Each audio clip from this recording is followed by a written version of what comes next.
It's just remarkable to me that we have operated in this country with the greatest tailwind at our back that you can imagine. It's an investor's haven. I mean, you can't really fail at it unless you buy the wrong stock or just get excited at the wrong time. But if you own a cross-section of America and you put your money in consistently over the years,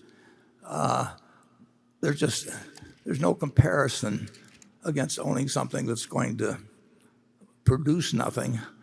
And frankly, there's no comparison with trying to jump in and out of stocks and pay investment advisors. If you'd followed my advice, incidentally, or this retrospective advice, which is always so easy to give, if you'd follow that, of course, there's one problem about it. Your friendly stockbroker would have starved to death. I mean, and you could have gone to the funeral to atone for their fate. But the truth is, you would have been better off doing this than a very, very, very high percentage of investment professionals have done or people have done that are active. It's very hard to move around successfully and beat really what can be done with a very relaxed philosophy. And you do not have to know as much about accounting or stock market terminology or whatever else it may be, or what the Fed is going to do next time and whether it's going to raise rates 3 times or 4 times or 2 times. None of that counts at all, really, in a lifetime of investing. What counts is having a philosophy that you stick with, that you understand why you're in it, and then you forget about doing things that you don't know how to do. Markets have a casino characteristic that has a lot of appeal to people, particularly when they see, like I say, people getting rich around them. And those who haven't been through cycles before are probably a little more prone to speculate than people who have experienced the outcome of wild speculations. Desire of people to gamble, and they gamble in stocks, incidentally, too. Day trading, I would say, very often came very close to gambling as defined. But people like to gamble. I mean, if the Super Bowl is on, or even, well, better yet, if a terribly boring football game is on, but you don't have anything to do, and you're sitting there with somebody else, you're probably going to enjoy the game more if you bet a few bucks on it one way or the other. As you know, I mean, we insure hurricanes, so I watch the Weather Channel, but it can be exciting. But people, the human propensity to gamble is huge. Now, when it was legalized only pretty much in Nevada, you had to go to some distance or break some laws to do any serious gambling. But as the states learned to, what a great source of revenue it was, they gradually made it easier and easier and easier for people to gamble. And believe me, the easier it's made, the more people will gamble. I mean, when I was, my children are here, and 40 years ago, I bought a slot machine and I put it up on our 3rd floor. And I could give my kids any allowance they wanted as long as it was in dimes. I mean, I had it all back by nightfall. I thought it would be a good lesson for them. And now, they weren't going to Las Vegas to do it, but believe me, when it was on the 3rd floor, they could find it. And my payout ratio was terrible too, but that's the kind of father I was. But gambling, people are always going to want to do it. And for that reason, I particularly think that access, in terms of friendly gambling or anything like that, I'm not a prude about it. But I do think that, to quite an extent, gambling is a tax on ignorance. I mean, if you want to tax the ignorant, people who will do things with the odds against them, you just put it in, and guys like me don't have to pay taxes. And I really don't. I find it kind of socially revolting when a government preys on the weaknesses of its citizenry rather than acts to serve them. And believe me, when a government sticks,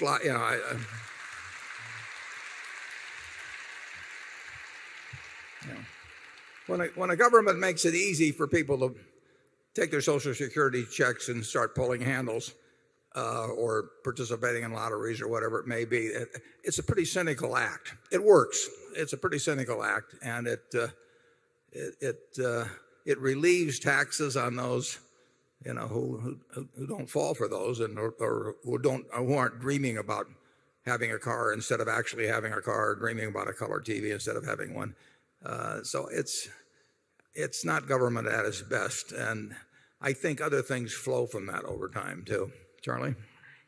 Yeah, I would argue that the gambling casinos use clever psychological tricks to cause people to hurt themselves. There is undoubtedly a lot of harmless amusement in the casinos, but there's also a lot of grievous injury that is deliberately caused by the casinos. It's a dirty business, and I don't think you'll find a casino soon in Berkshire Hathaway.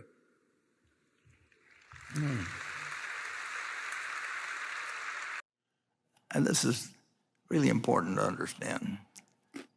In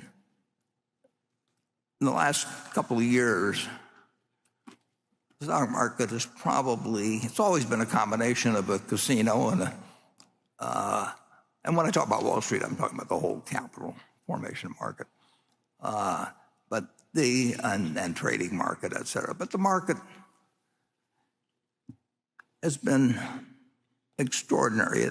Sometimes it's quite investment oriented, kind of like it always you read about in the books and everything. What capital markets are supposed to do, and you study it in school and all that. And other times it's almost totally a casino, and it's a gambling parlor, and that existed to an extraordinary degree in the last couple of years, encouraged by Wall Street, because the money is in turning over stocks. I mean, people say how wonderful you've done if you bought Berkshire in 1965 or something and held it, but your broker would have starved to death. I mean, it's Wall Street makes money on one way or another, catching the crumbs that fall off a table of capitalism and an incredible economy that nobody could have ever dreamed of a couple hundred years ago, but that they don't make money unless people do things, and that they get a piece of them, and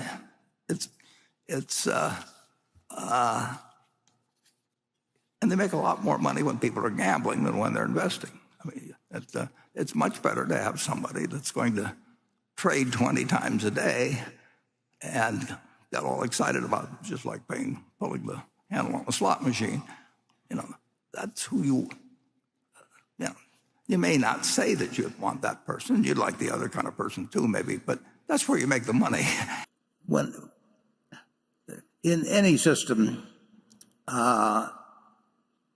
Keynes wrote about this in 1936, I think it was, in the General Theory, or 35, I think it's chapter 12. It's great chapter on investing, and he talked about investment and speculation and the propensity of people to speculate and the dangers of it, and worded eloquently. There's always the possibility of, there's always some speculation, obviously, and there's always some value investors and all of that sort of thing in the market. But when speculation gets rampant, and when you're getting what I guess Charlie would call social proof that it's worked recently, people can get very excited about speculating in markets, and we will have it from time to time in this market. There's nothing more agonizing than to see your neighbor, who you think has an IQ about 30 points below you, getting richer than you are by buying stocks, and whether it's internet stocks or whatever, and people succumb to it, and they'll succumb in this economy just as elsewhere. There's also a point which gets to your question. I would say that early on in the development of markets, there's probably there's some tendency for them, I think, to be more speculative than markets that have been around for a couple of hundred years. Because markets have a casino characteristic that has a lot of appeal to people, particularly when they see, like I say, people getting rich around them. And those who haven't been through cycles before are probably a little more prone to speculate than people who have experienced the outcome of wild speculation. So basically in this country, Ben Graham was, in the book I read in 1949, was preaching investment, and that book continues to sell very well. But if the market gets hot, new issues are doing well, and people on leverage are doing well, a lot of people will be attracted to not only speculation, but what I would call gambling. And I'm afraid that will be true in the United States. And I think that China, being a newer market, essentially, in which there's widespread participation, is likely to have some pretty extreme experiences in that respect. We will have some in this country too. Charlie? Well, I certainly agree with that. The Chinese will have more trouble. They're very bright people. They have a lot of action, and sure, they're going to be more speculative. And it's a dumb idea. And to the extent you're working on it, why, you're on the side of the angels. But lots of luck. Well, it will offer the investor more opportunities, actually, if they can keep their wits about them. If you have wild speculation, I mean, Charlie just mentioned earlier, if we get into periods that are very tough, Berkshire certainly will do reasonably well, because it won't, and we won't get fearful, and fear spreads like you cannot believe until you've seen a few examples of it. At the start of September 2008, you had 35 million people with their money in money market funds with $3.5 trillion in them, and none of them were afraid that dollar wasn't going to be a dollar when they went to cash in their money market fund. And 3 weeks later, they were all terrified, and 175 billion flowed out in 3 days. And so the way the public can react is really extreme in markets. And that actually offers opportunities for investors. People like action, and they like to gamble. And if they think there's easy money to be made, a lot of them, you'll get a rush to it. And for a while, it will be self-fulfilling and create new converts until the day of reckoning comes. So just keep preaching investing, and if the market swings around a lot, you'll keep adding a few people here and there to a group that recognizes that markets are there to be taken advantage of rather than to instruct you as to what is going on.